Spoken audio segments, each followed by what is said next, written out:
I was wondering, is this the studio of ongoing things? It is. And how long has this been going on? Well, it has been going on actually here for 20 years, but in a big way, it's been going on basically all my life. After I kind of finished the army, started high school, and since then I'm in the institute. It's a general title, the Institute of Ongoing Things, and it's also kind of a big collection of a lot of your work. And you also say that you define yourself in a way through this collecting of all your different works. And does that have a kind of mirror with what we do in the Jewish Historical Museum? I think, in a way, of course it has a mirror. I think it's that. The title of the exhibition, in a way, brings together all these things which come from different, let's say, fields of art, in a way.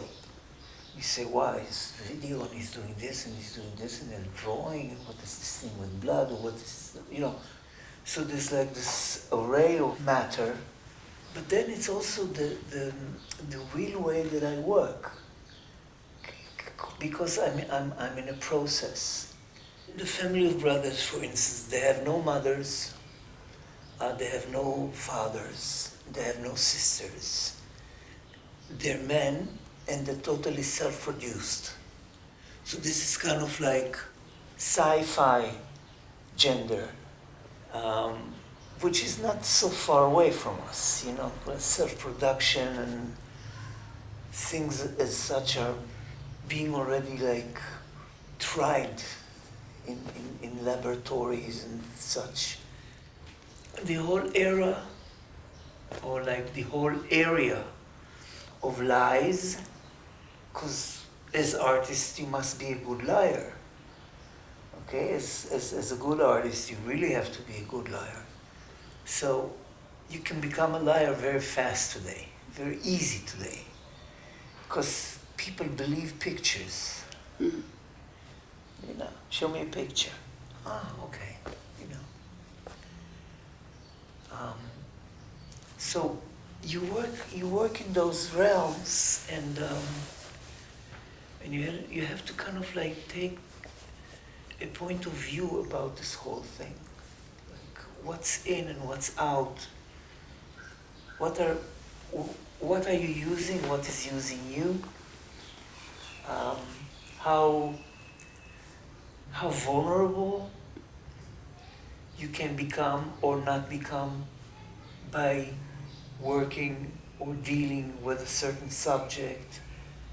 The art is capable or incapable of taking this race. So I think it's much more about education, containment, understanding. It goes to like human resources, human needs. It's not an easy exhibition, but it's an exhibition which brings hope, I think. In what way? Because I use a lot of horrible things in a different way. And those inside polarities in the show kind of create a way out. But why did you make it after you visited the museum? Was it something in the museum there was something about the museum. Well, the museum, as you know better than anybody else, is full with artifacts and relics and Torahs and whatnot. We don't have in Judaism like a calming, like for the Muslims, they have this. It's a bit. It's like meditating. They walk around and they do this. We don't have this here. So I thought it would be an interesting idea to kind of like take this idea of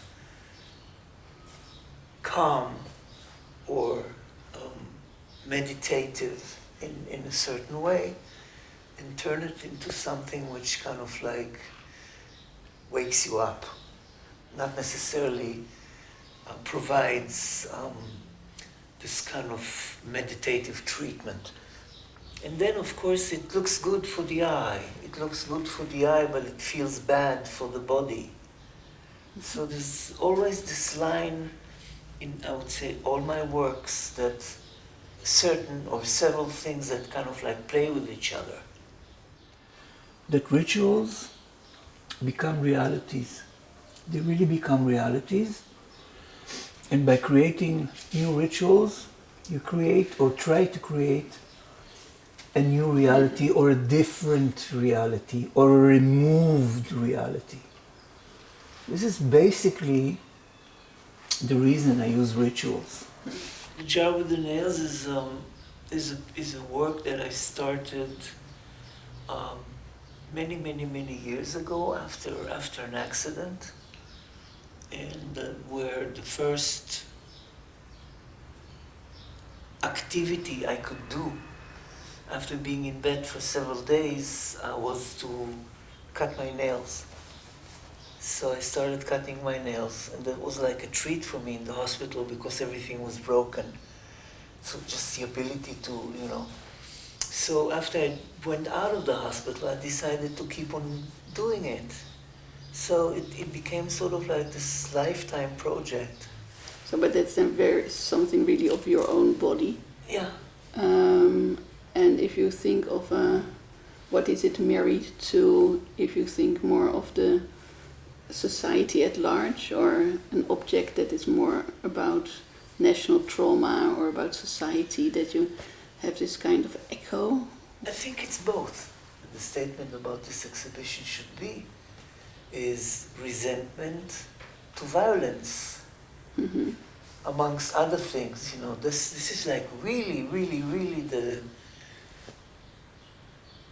core. The core of the core the idea. Yes, and so I don't know. I thought about some way out to kind of like please, which is not a lie.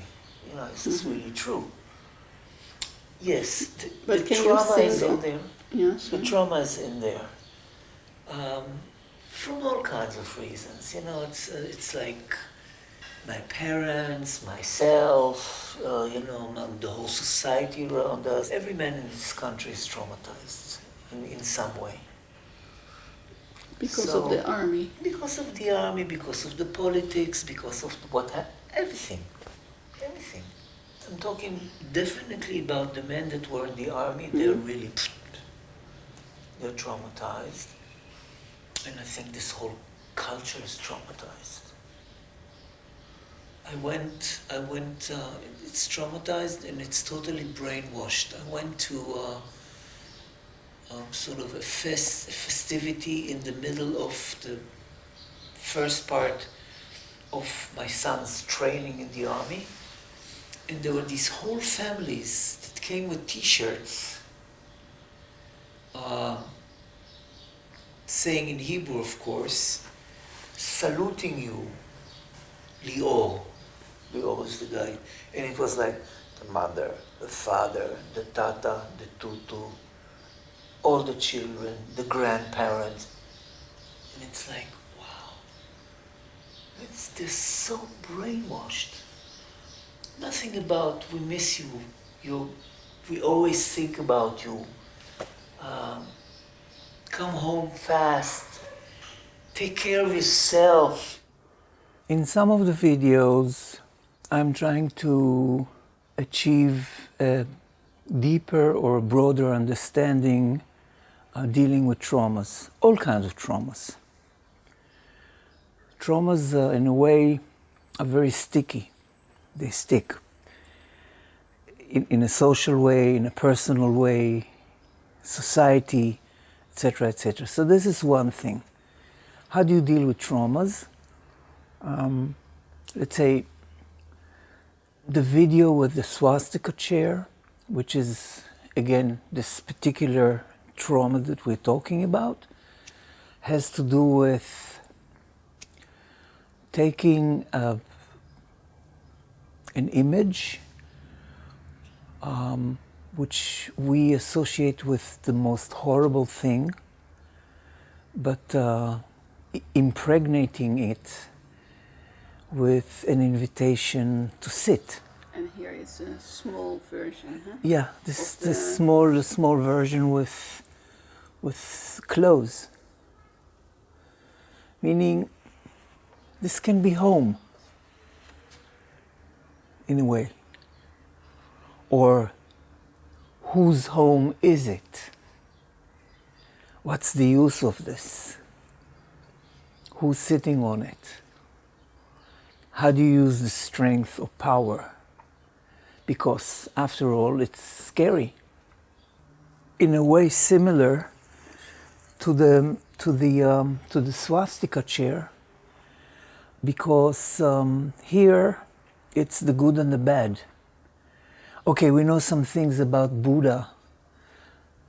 There's some stories about Buddhas, which are not good. But as a whole, he's a godly figure, worshipped, etc., as opposed to this haircut, which says it all, right? How can you differentiate a person by his haircut? Because half of the globe is walking around with haircuts like this, okay? So it's exactly this thing where it's so much opposing to each other, almost to the point where it's a bit dangerous. Because in art, you're not supposed to say what's good and what's bad. We're not judges. We don't work in courts, but we can point out things as opposed to saying good or bad, and ask questions. Who are we and what are we doing here? Very broad questions. Who are we and what are we doing here? Not in a bad sense or a good sense. Question of new places, questions of new societies, questions of upcoming changes, So this is it. I think it's when it comes to this, it's trying to figure out who we are.